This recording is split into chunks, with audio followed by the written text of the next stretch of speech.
शिकायत है हमारे समाज को कि पेरेंटिंग के हवाले से फादर का रोल जो होना चाहिए वो बिल्कुल बजा है। लेकिन मैं अक्सर खवातीन से सवाल पूछती हूँ कि रुए जमीन पर आदम अलैहिस्सलाम के अलावा कितने मर्द ऐसे हैं जो माँ की गोद से होकर नहीं गुजरे। जो एहसास जिम्मेदारी पैदा करती है वो माँ ही पैदा करती है।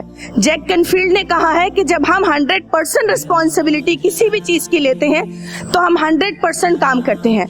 अब जो बच्चे हमारी गोदों में बड़े हों तो इस एहसास के साथ बड़े हों कि वो अच्छे फादर भी मुस्तकबिल में बने, तो ये सिनेरियो बदलेगा, ये सिनेरियो को हम बदलेंगे।